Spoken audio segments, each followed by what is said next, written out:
வணக்கங்க. இந்த எலெக்ஷன் சீசன்லேயும் அதுக்கு முன்னாடியும் பிரதமர் 10 வருஷமாக ப்ரெஸ்ஸை சந்தித்ததா சரித்திரமே கிடையாது. ப்ரெஸ்ஸை சந்தித்தா தப்புன்னு ஆகிடும்.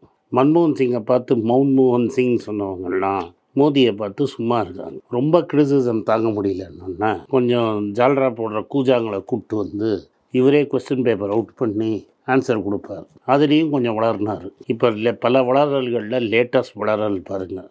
உலகத்துக்கும் இந்தியாவுக்கும் காந்தியை 1982 அப்புறம் தான் தெரியும் அப்படின்னு சொல்லியிருக்கிறார். அதுக்கு முன்னாடி காந்தியை யாருக்கும் தெரியாதுங்கிற மாதிரி பேசியிருக்கிறார். இந்த படத்தினால தான் காந்தி குளோபல் ஃபிகர் ஆனார் அப்படிங்கிறாரு. சரியா? இப்போ நம்ம இது எப்படியெல்லாம் அவர் நம்ம ஒரு வாட்டி சொன்னார், மேகம் இருந்தது, ரேடார் மேகத்தில் பிளெயின் போகிறத கண்டுபிடிக்க முடியாது, அதனால் அப்படியே போய் பிடிச்சிருவாங்கன்னு. ஃபிசிக்ஸில் 12ஆம் கிளாஸ் படித்தவொன்னு கூட தெரியும், மேகம் இருந்தால் கூட ரேடார் கண்டுபிடிச்சிருக்கணும். சரி, அதுக்கெல்லாம் படிச்சிருக்கணும். இல்லாத எம்ஏ பொலிட்டிக்கல், என்டையர் பொலிட்டிக்கல் சயின்ஸுன்னு இல்லாத டிகிரியில் பட்டம் வாங்கினவர். இந்த மயிலாப்பூர், ராயப்பேட்டை, வெஸ்மாம்பலம், நங்கநல்லூர்லாம் இருக்கிறவங்க, ஸ்ரீரங்கம், இது மாதிரி ஊரில் இருக்கிறவங்கெல்லாம் படித்ததா நினப்பு மனசில். அவங்க தான் இவரை தூக்கி பிடிக்கிறாங்க. சரி, அவங்க தலைவருக்கு தான் ஃபிசிக்ஸ் தான் தெரியல, காந்தியை பற்றி கூட தெரியலங்கிறது க்ளீனாக நம்ம எக்ஸ்போஸ் பண்ணுறோம். கடைசியில் ஒரு கேள்வி கேட்குறேன். சரிங்களா? முதல்ல ரிச்சர்ட் அட்டன்பரோன்னு இந்த படம் எடுத்தார். இந்த படத்தை எடுக்கிறதுக்கு அவருக்கு இன்ஸ்பிரேஷன் எப்படி வந்ததுன்னா, 1962 அவர் காந்தியை பற்றி லூயிஸ் ஃபிஷர்னுங்கிறவர் ஒரு ஆட்டோபயோகிராஃபி எழுதினார்.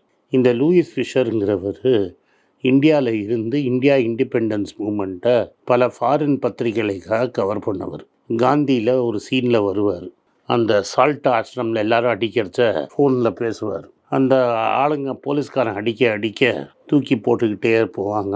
அதை பற்றி அவர் ஸ்டாப்னு டெலிகிராமில் போடுவார். First point.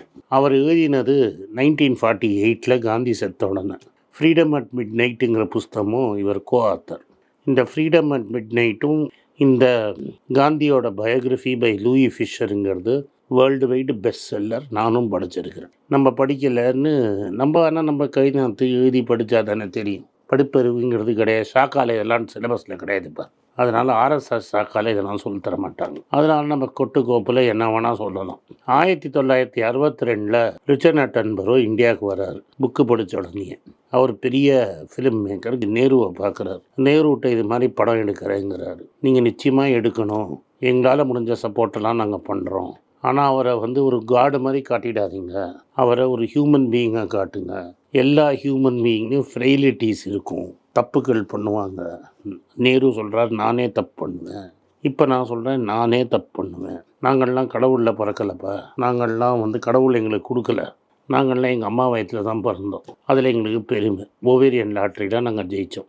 அம்மா செத்து போகிற வரைக்கும் அம்மாவோட போய் ஒருத்தர் ஃபோட்டோ எடுத்துக்கிட்டு அம்மா போன அப்புறம் எனக்கு அம்மாவே இல்லை, நான் கடவுளாக பெற்றேங்கிற மாதிரி நான் பேசலை. சரிங்களா? அடுத்தது இப்போ என்னன்னா, நேரு சொன்னதை பண்ணினதை உங்களுக்கு என்ன ப்ரூஃப்னு கேட்பீங்க. நம்ம தலைவர் சொன்ன படத்துலையே கடைசியில் நேருவுக்கு டெடிகேஷன் போட்டிருப்பார். அதையும் உங்களுக்காக போட்டு காட்டுறேன், நீங்களே பார்த்துக்கோங்க. ஒரிஜினல் படத்தில். ஏன்னா இந்த பொய் பேசுகிற பழக்கம்லாம் எங்களுக்கு கிடையாது. சோத்தில் முழு பூசணிக்காய் மறைக்கிற வேலையெல்லாம் நீங்கள் செய்யிடுது. சரிங்களா? அதுக்கப்புறமா அடுத்தது என்ன சொல்கிறாருன்னா, காந்தியை பற்றி 62 அப்புறம் தான் தெரியுது, 82 அப்புறம் தான் தெரியுங்கிறாரு. அது தவறுங்கிறதுக்கு நான் 3 எக்ஸாம்பிள் காட்டுறேன்.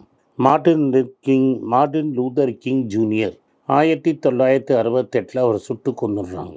அவர் என்ன சொல்கிறாரு, அவர் தான் என்னோட biggest influence in my life.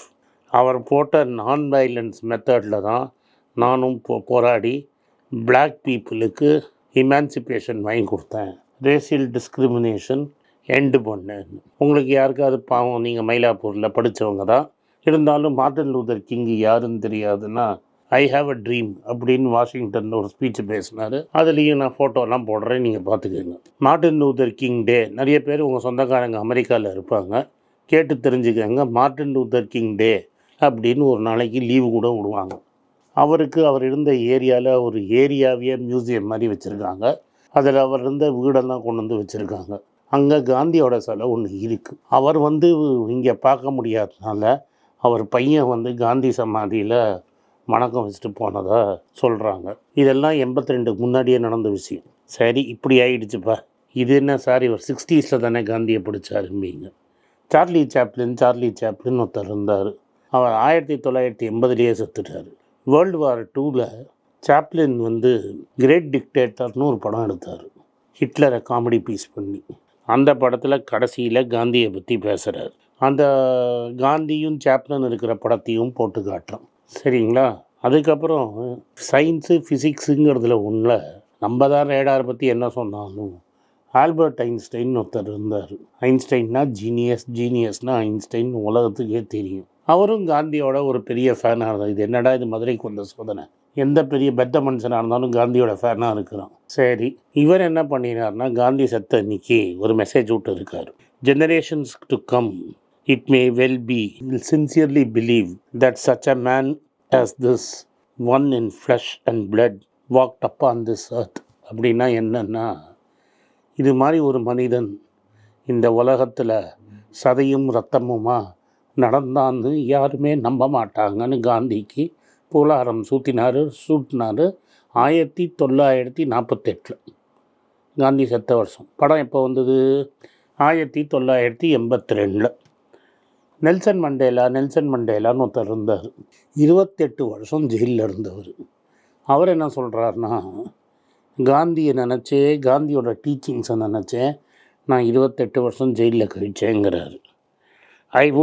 அது என்ன சொல்கிறாரு, I would have never reached the standard of morality, simplicity and love for the poor set by the Mahatma while Gandhi was a human without weakness. I am a man of many weaknesses அப்படின்னு சொல்கிறார். அதாவது அவர் வச்ச ஒரு moral ethical standard என்னால் ரீச்சே பண்ண முடியாது. அவர் ஏழைக்கு கவலைப்பட்ட மாதிரி என்னால் கவலையே பட முடியாது.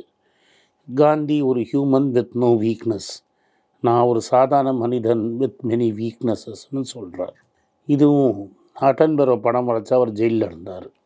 ஜெயிலில் இவருக்காக ஸ்பெஷலாக ஸ்க்ரீனிங்லாம் போட்டிருக்க மாட்டாங்க. இதுவும் நீங்கள் புரிஞ்சுக்கணும்னு நினைக்கிறேன். சரிடா, இதெல்லாம் வெளிநாட்டை பற்றி பேசிகிட்டு இருக்கீங்க அப்படின்னு பார்த்தா 2018 இந்த படத்தை பற்றி பேசாமல் உலகம் ஃபுல்லாக காந்தி எப்படி பார்க்குறாருன்னு இவரே மன் கி பாத்தில் பேசியிருக்கிறார். இது முடிஞ்சுதா? இவர் கட்சி இந்த ஒரு கட்சியில் இருக்கார், அந்த கட்சி தான் இவரை பிரதம ஆக்கியிருக்கு. அந்த கட்சி 1980 நாங்கள் காந்தியின் பாதையில் போவோம், காந்தியின் சோஷியலிசம்னை கடைப்பிடிப்போம்னு சொன்னார். சார், நீங்கள் சாக்கால வளர்ந்தவர், உங்களுக்கு அன்பு, அஹிம்சை, நான் வைலன்ஸ்லாம் சொல்லிக் கொடுக்க மாட்டாங்க. எடுத்தோடனே லாட்டி, குச்சி, அடி, உத, பாயை போடு, கிறிஸ்டியனை போடுன்னு தான் சொல்லி தருவாங்க. பிராமணன்னா மேலே, சூத்ரன்னா கீழேன்னு சொல்லி கொடுப்பாங்க. உங்களுக்கு காந்தியை புரியுமா? நீங்கள் இந்த ஜென்மம் ஃபுல்லாக எடுத்தாலும் காந்தி புரியாது, 10 ஜென்மம் எடுத்தாலும் காந்தி புரியாது. எல்லா மனிதனும் ஒன்று, எல்லா ரிலிஜனும் ஒன்று, ஈஸ்வர அல்லா தேரே நாம் அப்படின்னு சொன்னவர் அது. அதனால் ஈஸ்வரனும் எல்லாம் ஒன்றுன்னு சொன்னவர். அதெல்லாம் உங்களுக்கு புரியாது.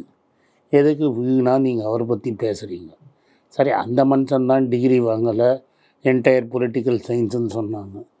நீங்கள் தான் ஐஐடி எல்லாம் குத்தகை எடுத்து வச்சுருக்கீங்களே, உங்களுக்காக தெரிய வேணாம் காந்தி யாருன்னு? ஹிந்தியில் ஒன்று சொல்லுவாங்க, சில்லு பர்பானி மே டூப் வரோன்னு.